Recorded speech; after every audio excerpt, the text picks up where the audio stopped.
Agora, o que você não me respondeu ainda na pergunta anterior é se você concorda ou não com as críticas de Carlos Rosenbaum ao Florestan Fernandes.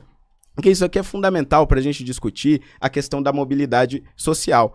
Gente, ele falou no início do debate, ele teve realmente a audácia de dizer que não fazia a menor diferença se os negros tinham ou não tinham capacitação profissional para serem inclusos na sociedade brasileira, especialmente na sociedade paulistana no início do século XX.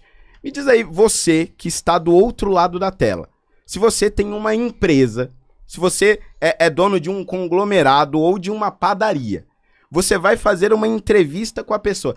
Se a pessoa não sabe o básico de uma relação comercial, como é que você vai contratar ela para sua empresa? Se a pessoa não sabe se algo é barato ou caro, se ela não sabe atribuir valor àquilo, como é que ela vai trabalhar em um sistema capitalista? E pior ainda, ela não sabe porque ela era propriedade de alguém.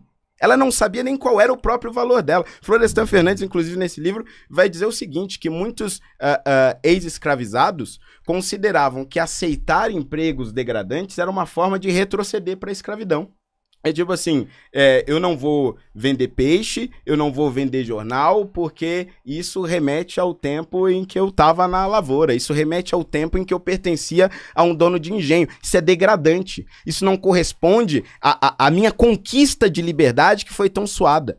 Olha a crueldade disso, essas pessoas não foram ensinadas a lidar com isso. E este é o problema do Brasil até hoje, a questão da educação, a questão da qualificação profissional, porque a partir do momento que eu tenho condições de evoluir enquanto ser humano num sistema capitalista, é evidente que eu vou acabar melhorando as minhas condições de vida. Então eu vou repetir a pergunta. Você concorda com as críticas de Carlos Rosenbaum ao Florestan Fernandes? Se sim, por quê? E como que a realidade atual do Brasil comprova que Rosenbaum estava certo e não Florestan Fernandes nessa publicação de 65? Jones, 5 minutos. Pode ir? Mete bronca. Vamos lá. Gente, eu tô com dificuldade de entender. O Fernando, ele tá tentando puxar o debate pra obra do Florestan Fernandes, que ele não conhece, não leu nada, isso já foi ponto superado. E aí, eu tô com dificuldade de entender porque ele tá com medo de debater o suposto livro que ele escreveu, né? Então, porque assim, eu fui obrigado a ler, é horrível, pessimamente mal escrito, quem tiver jogue fora, porque repare, a tese do livro que ele defende é: o movimento negro contemporâneo é marxista. Aí eu pergunto a ele como é que se prova, que se demonstra isso, e ele não responde. Aí ele passa o livro todo que ele escreveu dizendo que a prova que o movimento... Ei, Robertinho, nem olha, viu? Vai prejudicar a sua visão.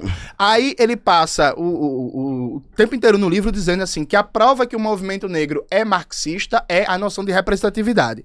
Aí eu pergunto a ele, tema do livro dele, que autor marxista defende a noção de representatividade como corre no debate contemporâneo. E ele não consegue responder.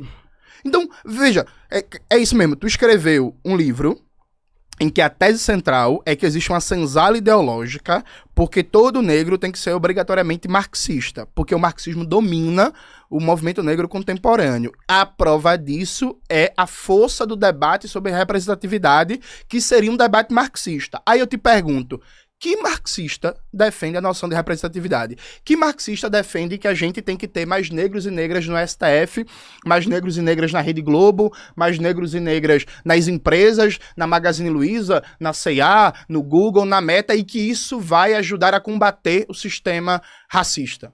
Que autores marxistas defendem isso? Faz o seguinte, me cita só quatro, do mundo, pode ser de qualquer país, fique à vontade. Só 4 autores marxistas que defenderam isso em algum momento da sua vida, sabe? 4 autores marxistas. Vamos lá, porque essa é a tese central do seu livro. E aí, veja, tu não consegue falar da tese central do teu livro, isso por um lado. Por outro lado, e aí, agora, ignorando um pouco ele, falando com vocês. Gente, entender que a sociedade é dividida em classes, que existem oprimidos e opressores, isso não é característica de marxismo.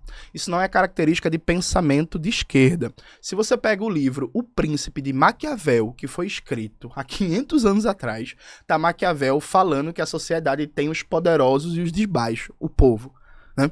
Não existia marxismo, sabe? É um livro do começo da Era Moderna. Se você pega a obra da Divisão Social do Trabalho, do Émile Durkheim, né, um dos pais da sociologia, que era inclusive um pensador conservador. O Émile Durkheim fala que existem classes sociais, que existe luta de classes. A propósito, quem criou a categoria de luta de classes não foi Marx e Engels. Quem criou a criação da categoria de luta de classes é uma criação dos economistas políticos e filósofos burgueses no século XVIII.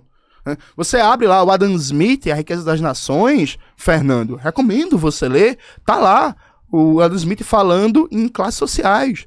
Tá lá ele falando de antagonismo, de interesse entre patrão e empregado. Você pega o David Ricardo, economista político clássico, também tá ele falando lá da disputa pela riqueza entre trabalho, capital e renda da terra. Falar que existem classes sociais, falar que existe luta de classes, falar que existe exploração, falar que existe oprimidos e opressores, isso não é algo particular do pensamento de esquerda. E é curioso, porque no seu livro, inclusive, você cita figuras católicas do movimento negro e, aparentemente, tu nunca parou para ler as pessoas que tu cita no livro. Eu pego uma encíclica bíblica como a Rerum Novarum, por exemplo, aí é o quê? A doutrina social da Igreja Católica é o quê? Marxista? Porque falava em pobres e ricos? Porque falava em oprimidos e opressores? Porque falava em igualdade? Tipo assim, é surreal. Então, assim, de verdade, Fernando, eu tô ficando assustado. Né? Eu prometo que no próximo bloco eu vou sair, inclusive, do assunto do seu livro. Eu ia até fazer uma pergunta sobre Clóvis Moura, porque você cita Clóvis Moura no seu livro sem ler. Você cita Clóvis Moura no seu livro, não tá nem lá na bibliografia. Claramente você não leu e não conhece. Mas eu prometo pra você que na próxima questão eu vou sair do seu livro que você não leu. Né? Você não leu o seu livro. O que, inclusive, talvez tenha sido até uma coisa boa, né? Não, eu tenho mais 30 segundos. Mais 30 segundos. Não, vai. Tá bom, né, Robertinho? Porra. Eu que te pergunto, o tempo é seu. Não, tá bom, pô. Vamos lá. Ô, Fernando, você tem 2 minutos para a réplica da sua pergunta que ele respondeu aí pra você agora. Jones, você não respondeu. Você sabe qual é a crítica do Rasenbalg ao Florestan? Você sabe? Ele não sabe, gente. E é por isso que ele não respondeu. E sabe por que eu tô aqui tentando perguntar isso? Porque está no meu livro, que ele disse que leu. Sabe por que eu tô falando do Florestan Fernandes? Porque o Florestan Fernandes está na bibliografia do livro, que você disse que você não leu. Você pegou meia dúzia de páginas. Porque se você tivesse lido, você saberia onde eu tô tentando chegar. O meu ponto é, Florestan Fernandes diz, o capitalismo leva à diluição do racismo. Porque os negros passam a ter maior mobilidade social, conseguem ter capacitação profissional. Rasenbalg, que também é um autor marxista, e aí vai pra conta, Rasenbalg, Bourdieu, Paulo Freire, quando vocês quiserem aí, bota todos, Antônio Gramsci, todos eles vão nesta tese de que o negro no capitalismo passa a ser mais excluído. Só que o ponto é, os dados e a história mostram o contrário. Se ele tivesse lido Rasenbalg, se ele tivesse lido o meu livro, ele entenderia. Por exemplo, nos Estados Unidos, vamos dar aqui uma aula, que comunista, infelizmente, só fica no DCE, fumando maconha, não assiste aula, esta aula você tem que assistir. O ponto é, nos Estados Unidos, na década de 1940, nós tínhamos 80% dos negros abaixo da linha da pobreza. Em 1960, isso caiu para 43%. E por quê? Porque os negros migraram do sul, que era, comparado ao norte, extremamente anticapitalista, conseguiram ter maior mobilidade social lá, construíram a sua vida nesse regime capitalista e melhoraram de vida. A mesma coisa vem acontecendo lentamente no Brasil, porque o nosso sistema capitalista é falho. Mas o meu ponto é, isto está no meu livro. E se você tivesse lido, saberia. João, sua terceira pergunta. Antes, gostaria de pedir pra galera deixar o like na live aí. A gente tá batendo quase 50 mil pessoas ao vivo. 50 mil, bom, hein? Então dá o like aí e vamos compartilhar. Tem uma Jones, coisa tão importante como um like. Se inscrever no nosso canal. Vamos lá, terceira pergunta Jones. sua. Vamos lá, gente. Para terminar esse bloco do livro dele, que ele escreveu e que ele não leu, eu pedi para ele citar 4 autores marxistas de qualquer lugar do mundo que supostamente defenderiam a noção de representatividade. Vocês viram que ele não conseguiu citar. Aí ele falou o nome de Bourdieu. Bourdieu não era marxista. Pierre Bourdieu nunca foi. Então tá Parei, contando. parei. Não.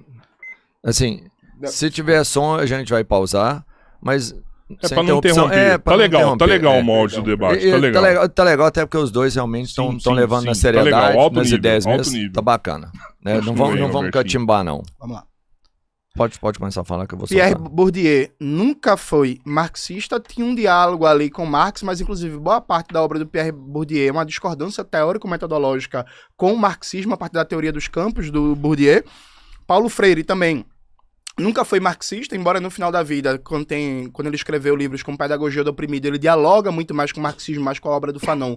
Mas Paulo Freire nunca foi marxista, era inclusive um socialismo de vertente cristã, e nem Pierre Bourdieu defendia a noção de representatividade e nem Paulo Freire, como aparece no debate contemporâneo dos setores do movimento negro. Então, repare, você supostamente escreveu um livro que você é incapaz de citar um autor marxista que defenda o que você diz que é a característica central do marxismo contemporâneo. Registraram isso? Pronto. E o nome disso é ghostwrite. E eu espero que a pessoa tenha sido paga direitinho, tenha os direitos respeitados, tenha sido um trabalho que não seja na escala 6x1, porque a gente defende direitos trabalhistas e boas condições de trabalho.